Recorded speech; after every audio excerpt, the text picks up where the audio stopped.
aller à la salle peut déjà être un grand pas quand on veut perdre du poids.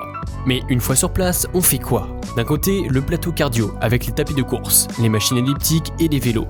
On entend souvent dire que pour maigrir, c'est par là qu'il faut se diriger. Et de l'autre, des haltères. Ce sont les deux types d'entraînement les plus populaires, et il peut être difficile de savoir quelle est la meilleure utilisation de votre temps. Plutôt que de prescrire une approche unique, nous allons exposer l'effet sur la différence des deux styles d'entraînement afin de vous aider à comprendre quelle méthode vous convient le mieux. Avant cela, assurez-vous de vous abonner à notre chaîne YouTube pour recevoir des vidéos qualitatives qui vont vous aider à atteindre vos objectifs chaque semaine. Sinon, sans tarder, voici les avantages de chaque style d'entraînement. Cardio ou musculation. Quelle différence? Le cardio est souvent le sport favori de toute personne souhaitant perdre du poids. Lorsqu'ils essaient de perdre du poids, ils se lancent à fond dans le cardio pour brûler un maximum de calories. Est-ce que vous avez déjà envisagé vous aussi les choses de cette façon? Eh bien nous allons voir ensemble si c'est la bonne méthode et que choisir entre cardio ou musculation. Tout d'abord, derrière le mot cardio se cachent toutes les activités physiques qui ont pour but de développer le rythme cardiaque, le souffle et l'endurance. On y retrouve les activités classiques comme la course, le vélo, le rameur, etc. Mais aussi plus largement toutes les activités qui ont pour conséquence d'augmenter significativement le rythme cardiaque. L'intensité du cardio se classe selon l'intensité de l'augmentation du rythme cardiaque par rapport à votre fréquence cardiaque maximale. La musculation, elle, vise davantage au renforcement musculaire. On y trouve différentes activités comme la musculation, le bodybuilding, le crossfit, etc. L'impact sera avant tout sur le développement de votre masse musculaire. Une fois que l'on sait cela, faut-il choisir cardio ou la musculation? Eh bien, pour choisir entre cardio ou musculation, tout dépend de vos objectifs. Pour perdre du poids, il faut brûler davantage de calories, c'est pourquoi de nombreuses personnes préfèrent se tourner vers le cardio plutôt que la musculation. Pourtant, ce n'est pas si simple. Si le cardio aide à brûler pas mal de calories lors d'une séance, le cardio à très haute intensité, plus de 70% de votre fréquence cardiaque maximale, demandera à votre corps beaucoup d'énergie et pourra le conduire à stocker davantage de gras pour se préparer aux prochaines séances. Inversement, la musculation joue un rôle très important à long terme pour vous aider à perdre du poids. Non seulement on brûle pas mal de calories lors d'une séance de musculation, mais en plus, votre corps continuera à en brûler pendant les heures qui suivent votre séance.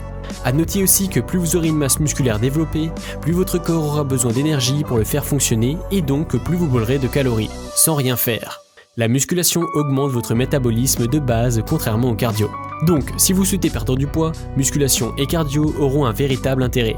Par contre, si vous avez un objectif de croissance musculaire pour tonifier votre corps, vous devrez obligatoirement passer par des exercices de renforcement musculaire, avec des poids ou tout simplement au poids du corps. Faire du cardio ne développera que très peu votre musculation hormis les jambes, et encore. Donc si vous ne souhaitez pas seulement perdre un peu de poids, on vous invite fortement à intégrer le plus rapidement possible du renforcement musculaire dans votre routine d'entraînement, pour booster vos résultats physiques comme la perte de poids. Le HIIT, la bonne solution. Si vous souhaitez cumuler cardio et musculation, on vous conseille d'essayer de ne pas faire les deux lors de la même séance d'entraînement. Faire le cardio avant la musculation va vous fatiguer. Vous aurez donc moins de force pendant votre séance de musculation et votre croissance musculaire sera ralentie.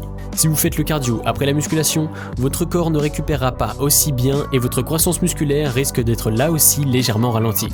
Néanmoins, si vous ne pouvez pas séparer les deux, faites en priorité la musculation au début de votre entraînement et finissez par du cardio basse intensité. Marche rapide sur tapis, incliné par exemple. Une autre solution qui pourrait vous convenir si vous souhaitez combiner cardio et musculation, c'est le HIIT ou High Intensity Interval Training. Il s'agit d'un entraînement de musculation alternant des phases d'activité de basse intensité et des phases de haute intensité. Cela permet de bien développer sa masse musculaire tout en boostant la perte de gras. Une séance de musculation type HIIT est la plupart du temps basée sur les principes du circuit. Plutôt que de faire une séance d'un exercice, une pause, puis une nouvelle série en continuant ainsi, et en alternant pause et série, vous allez enchaîner une série de chaque exercice sans pause. Vous prendrez une pause et recommencerez l'ensemble du circuit. De cette manière, votre séance de musculation fera beaucoup plus monter votre rythme cardiaque et sera plus efficace pour la perte de gras. Pour conclure, maigrissez grâce au cardio, la musculation ou toute autre activité. Pour s'affiner, la musculation ou le cardio sont d'excellents choix. Tous deux permettent une dépense calorique importante, favorable à la perte de poids. En brûlant chaque semaine des calories, vous vous rapprocherez un peu plus de votre objectif. Cependant, ces deux activités n'ont pas le monopole de l'amincissement. Si le cœur vous en dit, vous pouvez aussi privilégier les sports collectifs, les sports de combat ou encore le tennis. En réalité, pour maigrir, l'important n'est pas tant l'activité choisie, mais plutôt votre régularité, l'intensité déployée ainsi que votre alimentation. Voici les 3 principaux leviers pour maigrir rapidement et durablement. Aussi, pour mincir, faites-vous plaisir. Pour éviter l'effet yo-yo, vous devez prendre du plaisir dans ce que vous faites. Si après plusieurs tentatives, vous détestez toujours autant le cardio sous toutes ses formes, laissez tomber. Tournez-vous vers une activité physique et sportive qui vous procure du plaisir. C'est en prenant du plaisir que vous réaliserez vos 2, 3 ou 4 séances de sport hebdomadaires sans vous en apercevoir. Pour s'affiner, il vaut donc mieux privilégier l'activité sportive de votre choix. La musculation comme cardio auront une incidence positive sur votre silhouette. L'important c'est de brûler des calories, que ce soit par le biais du cardio, de la musculation ou de toute autre activité sportive à condition qu'elle soit pratiquée avec un minimum d'intensité. Attention toutefois à ne pas négliger votre alimentation. Pour maigrir rapidement, une alimentation saine, équilibrée et hypocalorique, mais sans excès, ainsi qu'une rigueur sans faille seront vos meilleurs atouts. Si vous avez aimé la vidéo, n'hésitez pas à laisser vos meilleurs commentaires et à vous abonner.